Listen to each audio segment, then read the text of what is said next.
BJP Rahul Gandhi को serious ले या ना ले, लेकिन पता नहीं उनके आरोपों या बयानों को बीजेपी बड़ी ही गंभीरता से ले लेती है। और हां, कांग्रेस सांसद राहुल गांधी जब से लोकसभा में नेता विपक्ष हो गए हैं, तब से तो पूछिए मत। बीजेपी क्या, जैसे पूरी मोदी सरकार के लिए पूरा विपक्ष मानो राहुल गांधी ही हो। यानी राहुल गांधी के सहयोगी उन्हें विपक्ष का संपूर्ण नेता माने या ना माने, लेकिन लगता है कि बीजेपी ने राहुल गांधी को ही विपक्ष का एकमात्र नेता मान लिया है। यानी राहुल गांधी आज देश के बड़े नेताओं में शुमार हुए हैं, तो उसमें बीजेपी को क्रेडिट नहीं देना एक तरह से नाइंसाफी होगी। वैसे एक बात यहां साफ हो जानी चाहिए कि राहुल गांधी को कौन विपक्ष का नेता मानता है और कौन नहीं।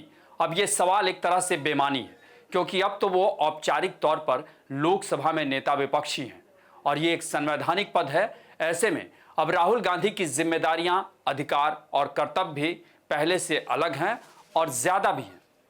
नमस्कार, मैं अभय राय। अगर राहुल गांधी ने लोकसभा में नेता विपक्ष का पद स्वीकार किया है, तो बेशक उनकी जिम्मेदारियां भी बढ़ी हैं। ऐसे में उन्हें इस बात का खास ध्यान रखना चाहिए कि अब वो जो भी बोलेंगे उसे देश और दुनिया गंभीरता से सुनेगी भी, और अगर इधर उधर कुछ भी बोला तो फिर बवाल भी तय है। शायद इसीलिए लोकसभा में नेता विपक्ष बनने के बाद जब राहुल गांधी पहली बार अमेरिकी दौरे पर गए, तो 2 दिनों में उनके दिए कुछ बयानों पर बवाल मचा हुआ है। जैसा कि विपक्ष में है तो सत्ता पक्ष पर सवाल खड़े करना उनका भी जन्म सिद्ध अधिकार तो बनता ही है, लेकिन उन्होंने भारत और चीन में बेरोजगारी की तुलना करते हुए जो आंकड़े दिए वो हकीकत से जरा मैच नहीं खाते, तो उस पर कल से ही बवाल मचा हुआ है और बीजेपी पूरा राशन पानी लेकर उनके खिलाफ टूट पड़ी है। खैर, ये तो हुई कल की बात। हाँ, यहां ये बात भी बता दें कि अमेरिका और भारत के समय में करीब 9.5 घंटे से लेकर 11 घंटे तक का अंतर होता है और ये ज्यादा कम भी हो सकता है। ऐसे में फिलहाल कल, आज और परसों का कोई अर्थ नहीं, सिवाय राहुल गांधी के तमाम बयानों पर गौर करने के।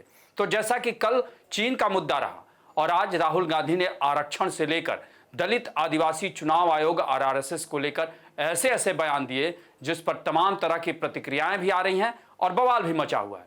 दरअसल राहुल गांधी से अमेरिका के जॉर्ज टाउन यूनिवर्सिटी में छात्रों ने आरक्षण कब तक जारी रहेगा इसे लेकर सवाल पूछ दिया और राहुल गांधी ने कह दिया कि कांग्रेस पार्टी आरक्षण खत्म करने के बारे में तब सोचेगी जब भारत में आरक्षण के लिहाज से निष्पक्षता होगी, और फिलहाल ऐसा कोई माहौल नहीं है। अब राहुल के इस बयान का आना था कि मोदी सरकार में मंत्री और लोजपा रामविलास पासवान के मुखिया चिराग पासवान ने कहा कि आरक्षण समाप्त करना तो दूर, सोचना भी अपराध है। राहुल गांधी जी, आज राहुल गांधी के बयान से कांग्रेस पार्टी की मानसिकता का पर्दाफाश हुआ है। कांग्रेस चाहती है और उनकी प्राथमिकताओं में यह रहा है कि बाबा साहब डॉक्टर भीमराव अंबेडकर जी द्वारा दिए गए आरक्षण को समाप्त कर दिया जाए। ये चिराग पासवान का कहना है। इसी तरह बसपा प्रमुख मायावती ने कहा कि केंद्र में काफी लंबे समय तक सत्ता में रहते हुए कांग्रेस पार्टी की सरकार ने ओबीसी आरक्षण को लागू नहीं किया और न ही देश में जातीय जनगणना कराने वाली यह पार्टी अब इसकी आड़ में सत्ता में आने के सपने देख रही है। इनके इस नाटक से सचेत रहें।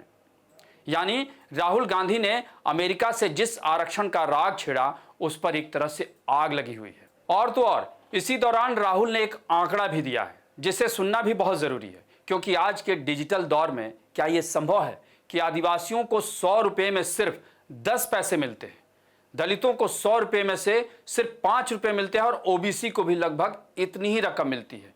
अब यहां सवाल यह है कि यह आंकड़ा राहुल गांधी को किसने दिया और यह कहां से आया, या फिर जैसे कि उनके पिता राजीव गांधी ने कभी खुद सरकार में रहते हुए कहा था कि सरकार की ओर से भेजे गए 1 रुपए में से सिर्फ 15 पैसे ही जरूरतमंद लोगों तक पहुंचते हैं, बाकी सब भ्रष्टाचार की भेंट चढ़ जाते हैं। तो क्या राहुल गांधी ने इसी से कोई उदाहरण लिया?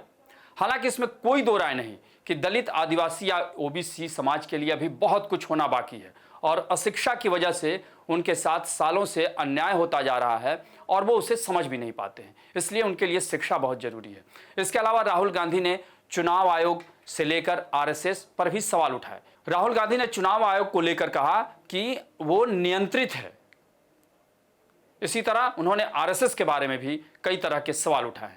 यानी कुल मिलाकर राहुल गांधी अमेरिकी दौरे से उसी तरह के बयान दे रहे हैं जैसा कि उन्होंने बहुत पहले भी देते आ रहे हैं।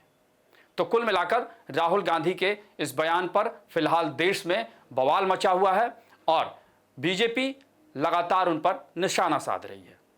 आपको हमारी ये रिपोर्ट कैसी लगी उसे कमेंट बॉक्स में जरूर बताएं और अन्य खबरों से अपडेट रहने के लिए बने रहें हमारे साथ, क्योंकि हम हैं बुलंद भारत टीवी, ताकत आपकी।